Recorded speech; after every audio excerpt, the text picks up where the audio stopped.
It's the Life of a Philly Fan podcast. I'm Aiden Powers. I'm here with Vince Sion. So we are recording this almost immediately after the Sixers demolished the Ben Lakers. Simmons shot a three. And Ben Simmons shot a three. I couldn't wait to get it out. What's crazy, and we'll get into all of it, he didn't even make the three. JJ Redick had one of the most impressive threes of all time in that game, and no one will even talk about it because Ben Simmons shot a three. It was that crazy of a day, but we're recording directly after that, so we have a lot to get into. But let's start with the new toys. The Sixers are 2-0 with our new toys. Is one of the new toys Ben Simmons' jump shot? Seeing as it didn't go in and he went 3 for 13, I'm going to say no. But it's nice for him to be able to go 3 for 13. Did you see him shooting before the game? And he was draining them. Yeah, I mean, I can go out there and warm-ups and hit a shot, what I'm but saying they're not going to play me. He's draining them in warm-ups, and he's using the same exact form in the game. And it was just short. Like, it was just short. I'm confident that Ben Simmons has a jump shot. One of these days. Yes.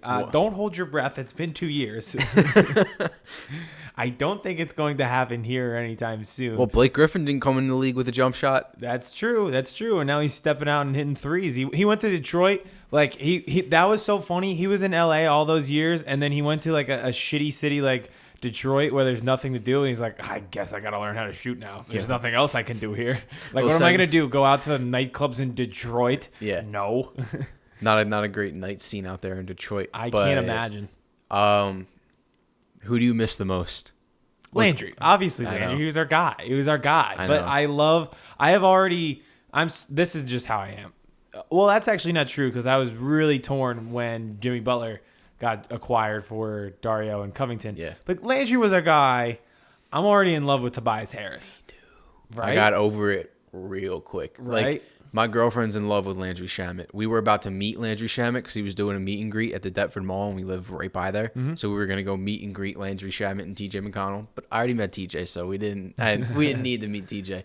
But we were gonna go do that. So a little upset that that's not happening. But I love. Well, Tobias maybe you Harris. can do a meet and greet with Tobias Harris. Yeah. What I'm saying, like, I was upset for a second just because I like Landry. Because he was like a guy. It's like finding an artist in music who's like underground, and then they blow up, and their stuff's like iTunes Top 100. Yeah. You know, like that's how it felt with Landry. Like we were watching him. We were hipster Sixers fans. We were hipster Sixers fans, and then he blew up and he went mainstream, but then he got traded. You know, it's like he retired from music. Like he's like Lil Uzi Vert. It's like if you listen to Lil Uzi Vert on SoundCloud before he went got mainstream, and then he just quit music just now. That's what it felt like. Like if you like 21 Savage before he was British. Yes, yeah, before he was in ICE custody. That's crazy, by the way. Yeah. So speaking of like best thing that happened on Sunday, February 3rd, by the way. That was the craziest storyline for sure. Portnoy getting arrested and 21 Savage getting also arrested. But back to Landry Shamet, I was upset for a millisecond, and I was like, oh, the Sixers are going to win the finals. Yeah, until you watch the Nuggets game, and you're like, wow, this team is loaded. Even I knew the team was loaded. I didn't even need to watch the game. I was like, they're going to figure it. Like, Boban and Tobias Harris don't get along like that by being people that aren't easy to get along with. That's true. And this is a team that thrives off of chemistry, so they're going to fit in real well. I absolutely agree. One, like off the court, I feel like they're easy guys to get along with. Like you said, they've already got that bromance going into it. And then on the court, I think they are as well just because of like Tobias's playing style. So let me connect your first point to our next point. Your first point was Ben Simmons is shooting in warm-ups. Like it's starting to look like he has a little bit of confidence shooting, but he still has nights where, like tonight, where he goes 3 for 13, where LeBron's daring him to shoot jump shots. Except now he can have 3 for 13 type nights where he can just be the facilitator because we have a guy like Tobias Harris, who everyone was raving about his usage rate. And then tonight was a perfect example. What was he like? 7 for 8, 6 for 7, like in a hurry. He had 17 points early on in the first half. And I mean, it's just, if not Ben, then it's Joel. If it's not Joel, then it's JJ. If it's not JJ, then off the bench we have guys now. It's just, it comes in waves. So if there's one guy, what's that thing that LeBron said? He's like, if your brother's down, stay down. It'll pick you up. And the Sixers trolled them with it. But that's basically how it is. Like if one guy's having an off night, we'll be fine. You know what you really hate to see? Let's just get into it. I love this. You hate to see it segment that we've started. Yeah, because but we might as well just name it "Checking In with the Boston Celtics." Honestly, the way things go, just unreal. Like, I have 4 points. 2.5 of them are about the Celtics, basically. Right. Do you want me to start it off? Yeah, why don't you I'll start? kick it to you. Yeah. Basically, them getting booed off the floor was incredible to me because they lost to the Clippers, much in large part to Landry Shamet going off in the fourth quarter, and they blew a huge lead. So you hate to see a former Sixer still helping out the Sixers if you're a Celtics fan who spent all their hard-earned money on Saturday night to watch their team fold in the second half. Yeah, and you hate to see two Los Angeles teams come into the Garden and beat the Celtics. And one was a buzzer beater, which... Yeah, the Lakers game. It was a Rondo buzzer beater, by the way. You hate to see Rondo make his return to the Garden and do that to you. What a week. The only worst thing it could have been is if it was Isaiah Thomas hit a buzzer beater. Which would be well-deserved. Yeah.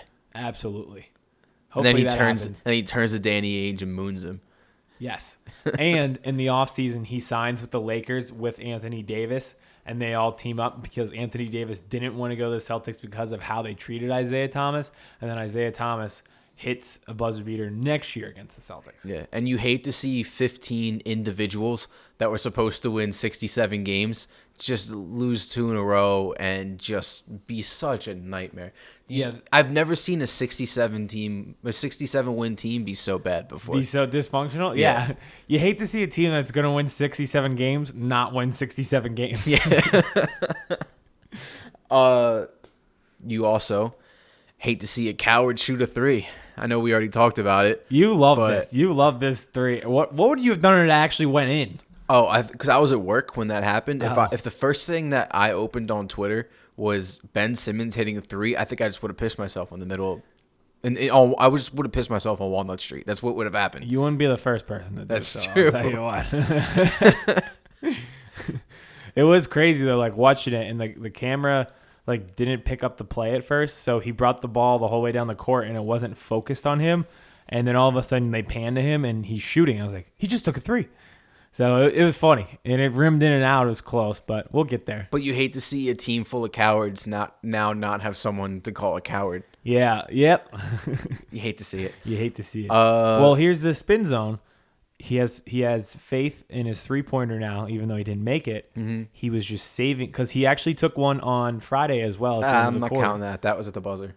Yeah, but I've seen him before, just not put it up. So 2 straight games in a row where he's taken one. Maybe his first career one will be against the Boston Celtics on Tuesday. So how many are we calling it? 2 or 3 meaningful, or 1 or 2 meaningful threes this season? 2. Yeah. All right, well, Ben Simmons has only missed 2 threes all season. There you go. Which pretty good. 33.3% if he makes one on Tuesday against the Celtics. I mean, that's not a bad percentage. It's not awful. 35% of for someone that regular clip. For someone who hasn't shot for his entire career. Yeah, it's just shooting with the wrong hand. Yeah. Don't even get me started. So someone needs to get that kid a nun. Yeah. And crack him over the knuckles with a ruler. It's the wrong hand. Moving on from the Celtics. Yeah, give me the rest of your hate to see it. You hate to see a player that it seemed inevitable that he was going to go to a team, and then he goes to a different team, and then he blows that team up, and that team is just in shambles. That was supposed to be a super team of his all-star friends, and then he comes back to the city that he teased and just get eviscerated. Yeah, yep. Absolutely 100% agree. When it's all said and done, there needs to be a chapter in the LeBron James documentary that talks about how LeBron the GM probably ruined a few titles for LeBron the player. Mm-hmm. He tries to take over. He tries to build the rosters himself, and it blows up in his face a lot. He always goes for the big 3 kind of style where you have 3 all-stars. They tie up all of your cap space, and then you don't have many other guys who can get the job done. Teams with depth always kill them. That's why he lost to the Spurs in the finals. That's why he lost to the Mavs in the finals. That's why the Warriors overcame them. I know they beat the Warriors once, but for the most part, the Warriors had the upper hand. He always builds a team like that So it's a few stars and then a bunch of nobodies, and then it backfires. He's trying to do the same thing in Los Angeles, and it's even worse now because he doesn't have stars. He's trying to get them, and he's becoming, I don't want to say team cancer-ish, but obviously it's a divided locker room. Yeah. And you hate to see it happen to such a storied sports city like LA. You hate to see, and which brings me to my last one. You hate to see a Los Angeles team lose in the Super Bowl. You hate to see LA fans just absolutely devastated by a Super Bowl loss, which I want to be very clear. I don't think a single person in Los Angeles cared that the Rams lost the Super Bowl. You know, when you have that much traffic as Los Angeles does, what's a parade going to do? You already sit in traffic all day anyway. Let's close a few roads. But my favorite, you hate to see it from the Super Bowl. You hate to see New Orleans fans watch a Super Bowl where the winning team has 13 points, and it was one of the most high-powered offenses of the entire league this year for who knows however many years, and the winning team gets 13 points. Yep, and the Rams who beat you score 3. That you hate to see that. And here's what I also like about having the best catcher in the league is that we have the best catcher in the league. So that's nice. Yeah, that's nice. I don't like to play the oh, well, this guy is friends with this guy, so maybe that'll help land X. Well, worked with Sam Bradford and DeMarco Murray. Look how well that turned out. I was about to say, wow, that's great. Chip Kelly's a genius. Don't know how we got there. I always end up bringing up Chip Kelly somehow. I hate He just lives in the back of your brain like a parasite. You can't get rid of it. Yeah. Oh, I don't think we talked about Mike Vick, but who among us hasn't sat in their hypothermic whatever and just cried about Chip Kelly? Yeah. Yeah, honestly. Back to baseball talk. So I said that I had the Phillies at 90 wins even before JT Realmuto signed. Now we have a lockdown catcher who has productive offense, productive defense. The tandem of Jorge Alfaro and what's his name last year? Not Wilson Ramos, the other one. Oh, I was about to say Wilson Ramos. No, before we added Ramos, they were the worst defensive catching unit in the league. So anyone would have been an upgrade. Yeah. So JT Realmuto, stud of a baseball player. I think the Phillies, I'm just more confident saying they're at 90 wins right now. Bryce Harper gets them to 93, 94, 95. Ooh, all right. The MLB has their over-under set at 80. I don't know if those are Vegas odds, but anyone out there that gambles, find the odds, and if it's anywhere between 80 and 85, hammer the over. Even if it's up to 90, hammer the... I don't know about 90. If it's between 80 and 85, I would confidently hammer fist the over. Really? Yes. All right. The Phillies were at a point last season before the Wilson Ramos and Asdrubal Cabrera. Yeah. Before they added those two, they were at a point where they were on pace for 93 wins. Yeah, they had the one terrible month at the end, and aside from that, with JT Realmuto, Andrew McCutchen, Bryce Harper, and Gene Segura, that terrible month doesn't happen. Oh no, and it was a bunch of guys who had never been there before. Exactly. So if you bring in proven and experienced veterans, you have veterans mixed with good young talent. That slip doesn't happen, and even it's like with the Sixers, someone has a bad week, someone else is having a hot week. Yeah. Which in baseball, it's a week compared to one game. One game, yeah. When you're playing every day. Yeah. So I think it balances out. I think the Phillies are a 90-win team, and no one is giving them enough credit, and feed me that. That's fine with me.